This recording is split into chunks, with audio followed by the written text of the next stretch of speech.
Hoy vamos a abordar el tema ámbitos financieros, ¿no? Dentro del contexto de la preparación de una compañía para su venta, ¿no? Oye, al final, con el objetivo de maximizar el precio y también evitar sobresaltos en todo el proceso, pues la preparación financiera no es un mero trámite de papeleo, ¿no? Al final se trata de generar confianza bueno, al comprador, ¿no? ¿El comprador qué busca? Pues busca tres pruebas sencillas pero contundentes, ¿no? Primero, busca históricos que sean limpios y que sean auditables, ¿no?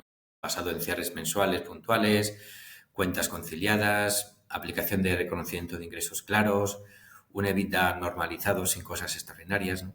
Segundo punto, oye, que las previsiones sean defendibles, que sigan unas hipótesis que se puedan verificar, que apliquen sensibilidad de escenarios, que sean coherentes entre la proyección y la realidad, ¿no?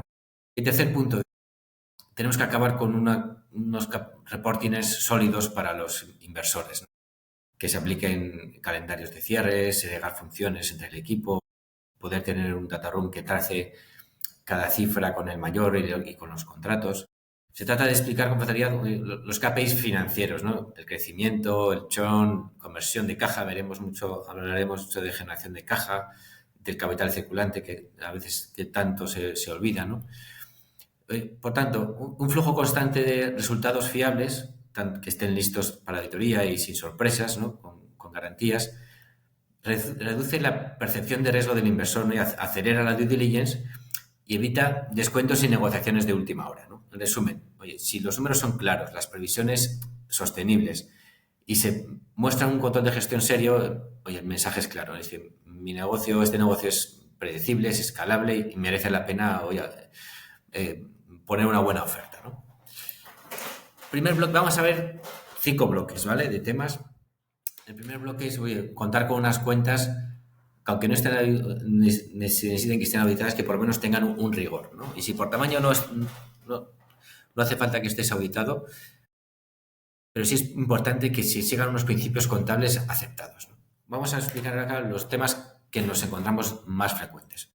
Una es la aplicación del criterio de reconocimiento de ingresos. Es decir, el empresario de la pyme tiende a contabilizar el ingreso cuando se factura. Incluso a veces nos hemos encontrado casos que el ingreso cuando se cobra. Pero hay que tener en cuenta dos principios contables. Uno es el de devengo, es decir, que el ingreso tiene que estar imputado al periodo en el que se da el servicio, se ofrece el producto. Y también otro segundo criterio, el principio, es la correlación de ingresos y gastos. Si para un proyecto hemos imputado el ingreso, también tenemos que imputar el gasto correspondiente. Ejemplos claros, empresas tecnológicas. Una empresa de SaaS que factura 100 euros en una factura anual en el 30 de junio. Pues esos 100 euros hay que aplicar 50 al año en curso y 50 al año siguiente. Si el modelo de negocio, otro caso, si el modelo de negocio es de proyecto, o sea, hay que aplicar el criterio de ingreso con el grado de avance. Por ejemplo, si al cierre el proyecto avanza un 30%, pues hay que aplicar un 30% de los ingresos. Otro ámbito que nos encontramos es las capitalizaciones, ¿no? ¿Qué son las capitalizaciones? La activación de gastos que ha incurrido la empresa para el desarrollo de productos propios. Es decir, contablemente, el efecto es convertir un gasto, normalmente suele ser un gasto de personal, en un activo, ¿no? Mediante la imputación de un ingreso. Es decir, ¿y esto por qué sucede? Porque el empresario tiene un poco la motivación de incrementar el EBITDA y la esperanza de poder incrementar el valor. Pero hay que tener en cuenta que la visión del inversor es una visión de generación de caja. Es decir, el EBITDA está muy bien, es una estimación de la generación de caja, pero después del EBITDA vienen las inversiones. Por tanto, normalmente el inversor normaliza ese EBITDA contable y lo que aplica lo que solemos llamar una EBITDA cash, es decir, descuenta ese EBITDA contable las activaciones y en base a eso hace las valoraciones. El último punto en este apartado es, normaliza esos estados financieros. Suele haber una tendencia a mezclar temas personales, ¿no? Viajes de familiares, cosas familiares con el negocio. Lo ideal es que durante los 2 años anteriores a un proceso de venta, pues eso esté limpio. ¿Vale? En caso de que tengamos, es muy importante documentar y explicar muy bien cada uno de los conceptos. Depura todos aquellos ingresos, gastos extraordinarios, es decir, que se han producido una vez en el pasado, pero que por su naturaleza no se van a producir en el futuro. un caso concreto, suelen ser los nuestros gastos de un asesor en una transacción. Es decir, una que sea de transacción, ese gasto no se va a producir. Nuestra recomendación es que el asesor prepare a la compañía desde el minuto cero a poder sufrir una due diligence, porque una vez que entres en due diligence, el tiempo es oro y, digamos, la generación de confianza es clave. Por tanto, hay que tener todos los potenciales temas que salgan lo mejor resueltos, ¿no? Y normaliza también el capital circulante neto, es decir, no tengas la tentación de, oye, voy a mejorar la caja, voy a decir a mis clientes que me paguen anticipadamente o voy a delatar el pago a proveedores. Bueno, la compañía hay que dejarla, como veremos posteriormente, en una situación normal. Periodos de cobro y periodos de pago. El inversor, sí me gusta explicar que hereda el futuro de la empresa, ¿vale? Y por tanto, él recupera la inversión con el futuro, con dividendos de futuro o una futura venta, ¿no? Por tanto, dentro de su análisis es fundamental ese plan de futuro, ese plan de negocio. Suele existir un poco la tentación, es decir, oye, para que me valoren más, voy a presentar un plan lo más alto o lo más ambicioso posible. Es importante que esas hipótesis en las que se basa en el plan sean realistas y sean defendibles. Nuestra recomendación, oye, empieza partiendo de los históricos, ¿no? Que sea el punto de partida. Analiza el crecimiento pasado, qué márgenes tienes, qué estructura de costes, cómo generas caja. Los inversores esperan que las proyecciones estén alineadas con la evolución pasada, ¿no? Oye, salvo que haya una clara razón, es decir, hay un proyecto nuevo, etcétera, y ese cambio de tendencia pues tiene que estar muy bien soportado.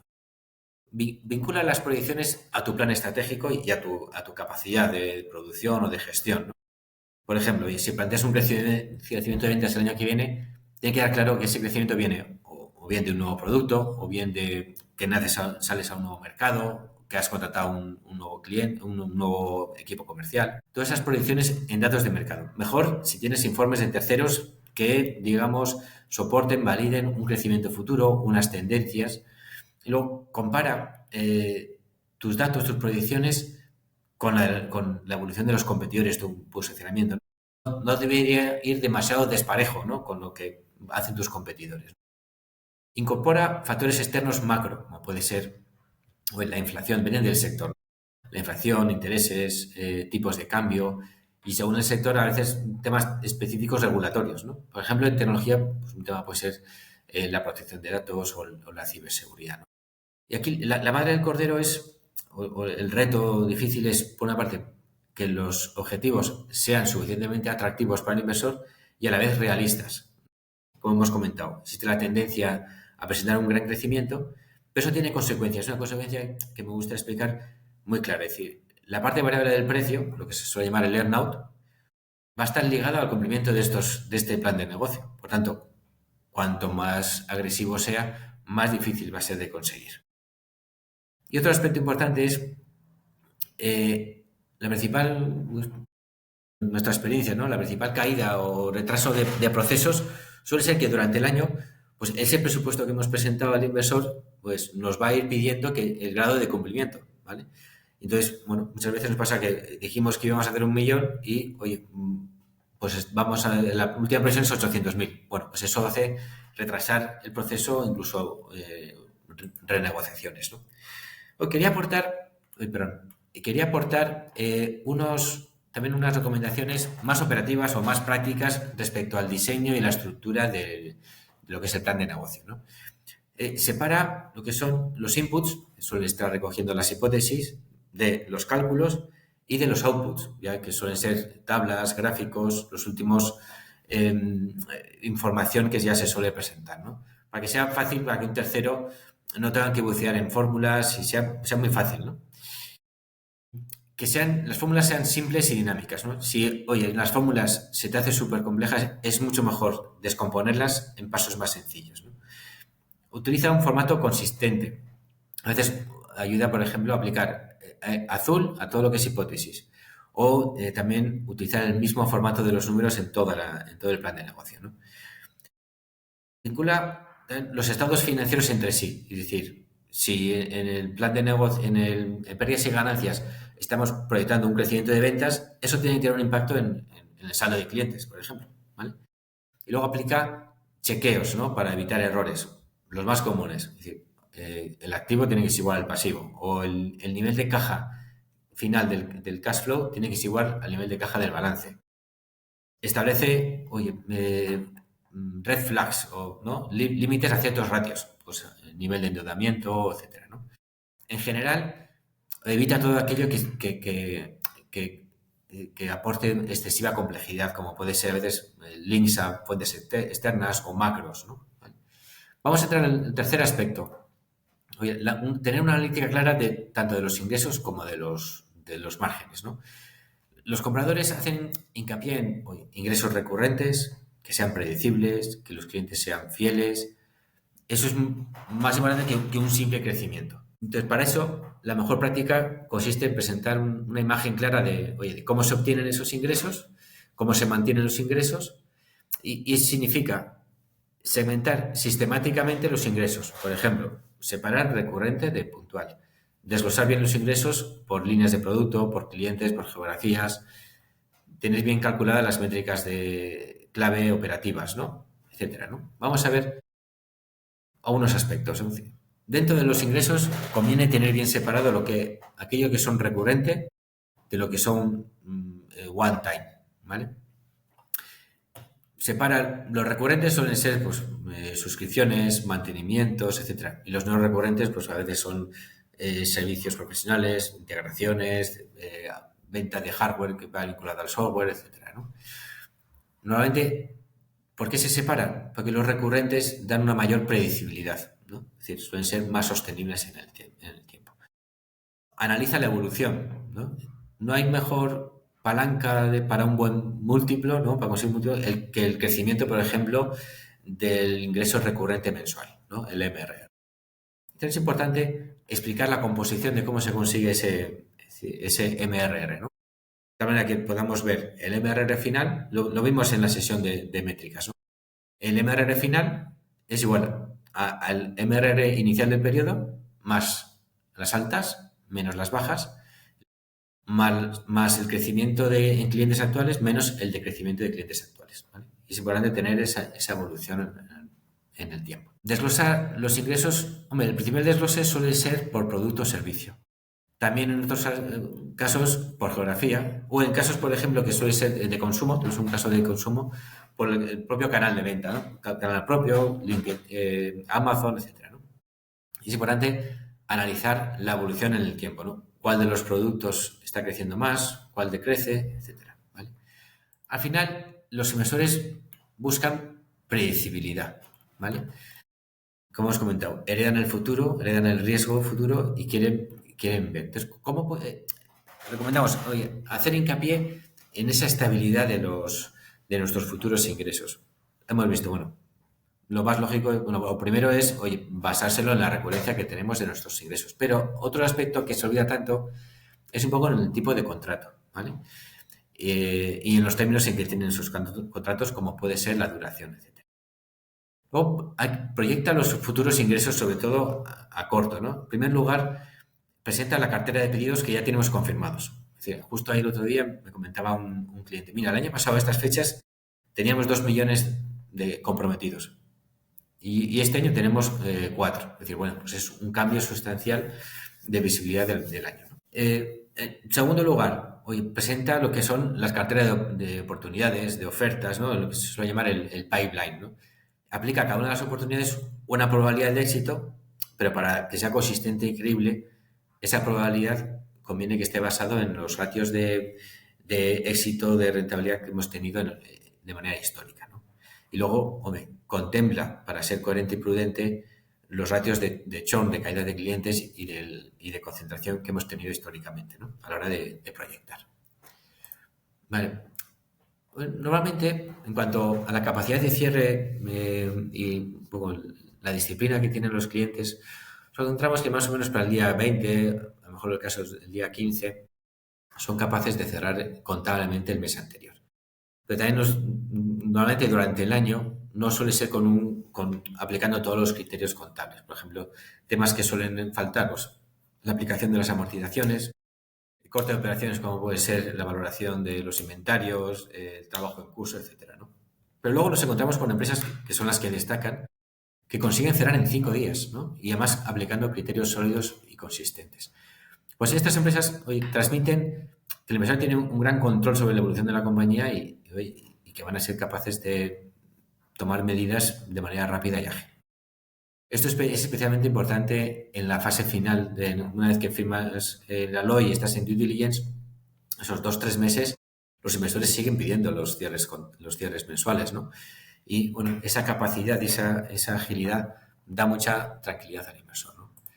Pues, las mejores prácticas o nuestras recomendaciones para conseguir esos niveles de cierre, utiliza un calendario de cierre detallado, el mismo y mejorado, comunica clara y de manera consistente, es decir, todo el mundo debe saber qué tiene que hacer y cuándo tiene que hacerlo, y concilia la contabilidad con fuentes de terceras, ¿no? Para dar consistencia, ¿no? Por ejemplo, oye, que los bancos de contabilidad pues cuadre con los bancos de la banca online, ¿no? Con los salarios, con los clientes, ¿no? Las firmas modernas siguen un criterio de contabilidad continua, es decir, que están aplicando las conciliaciones al momento. Pero para ello que necesitan sistemas y documentación avanzados, ¿no? Los ERP modernos, que suelen estar en la nube, permiten reducir los pasos manuales, ¿no? Por ejemplo, importan los datos del banco directamente a contabilidad y son capaces de conciliar automáticamente. Soluciones más avanzadas que incluso aplican IA, pues van más lejos, ¿no? Permiten, por ejemplo, el escaneo de facturas y una lectura y una autocategorización y contabilización de manera directa, ¿no? Tener una mentalidad de cierre continuo. ¿Eso qué implica? Que tengas una conectividad en tiempo real entre todos los sistemas y que luego se acabe consolidando toda la información en una única fuente. Esto permite a la función financiera que realmente dedique su tiempo a lo que más valor aporta, que es analizar la información y tomar decisiones, y no tanto a introducción de información, ¿no? Yo soy apasionado de la documentación de los procesos porque permite que se sepa en todo momento y permite hacer de manera consistente una tarea, quién tiene que hacerla, qué hay que hacer, cuándo hay que hacerlo, pero es necesario que estos procesos también se mejoren continuamente, ¿no? Si no, en 6 meses ya quedan normalmente obsoletos, es un poco mi experiencia, ¿no? Al final, el objetivo es tener un nivel de reporting, le llamo yo, de calidad inversora, es decir, hasta ahora hemos visto aspectos un poco del proceso, pero el resultado es tan importante como el proceso, ¿no? El reporting debe incluir todos los estados financieros, las métricas operativas, análisis de variaciones entre un periodo y otro, y luego, como los Excel son tan difíciles a veces en bruto de entender es importante que incluyan una narrativa explicativa, ¿no? ¿Qué ha pasado esto, no? En definitiva, hay que evitar todo lo que sea el manual, ¿vale? Y hay que conseguir que todos los información tengan un origen con una integración automatizada y vinculada finalmente en contabilidad. Por último, este es un aspecto que igual no se tiene que tener en cuenta, no se tiene tanto en cuenta, y es importante porque es la visión del inversor, ¿no? El inversor es una visión de generación de caja. Al final, eh, él invierte un dinero y tiene que recuperar ese dinero, ¿no? ¿Por qué es tan importante esta visión? También para el empresario. Es decir, por una parte, porque tiene un impacto directo en el precio. Vemos aquí en esta fórmula, ¿no? El valor de las acciones, al final, el precio que te vas a llevar es el valor del negocio, que normalmente se calcula que es con un múltiplo sobre el EBITDA, y ahí se den cuenta el nivel de deuda y se le suma la caja. Por tanto, hay que tener controlado todo tipo de deudas con su calendario y también evitar deudas ocultas, es decir, que no estén registradas en el balance. Para el cálculo de la caja excedentaria, el inversor nos va a pedir que hagamos una validez histórica, es decir, aquí es muy importante es la caja mínima, que es la caja mínima que tiene que tener la compañía, pues para que no tenga que acudir a recursos externos, pueda pagar las nóminas, etcétera. Y esto al final se hace analizando los últimos 12 meses, 24 meses. Otro aspecto importante es que el inversor siempre nos pide que le dejemos la compañía en un nivel normal, ordinario, de capital circulante neto. Capital circulante es la composición de cuentas a cobrar, saldos de clientes, menos cuentas a pagar. Suele ser saldos de proveedores, impuestos y salarios, ¿no? Y remuneraciones. Por tanto, él nos pide que dejemos la compañía en el mismo periodo de cobro que es el histórico y el mismo periodo de pago. que sea business as usual. ¿Y eso cómo se valida? Pues analizando los últimos 12, 24 meses, analizando la media, puede ser en euros o en porcentaje, eso es más válido en porcentaje. Y al final nos va a hacer un ajuste en el precio si si el saldo del circulante es menor que el normal, va a ser un ajuste negativo y si es mayor, un ajuste positivo. Bueno, pues espero haberos ayudado a aclarar todos estos conceptos y quedo un poco a vuestra disposición para encantado de mantener una conversación y, bueno, poder ayudar en lo que pueda.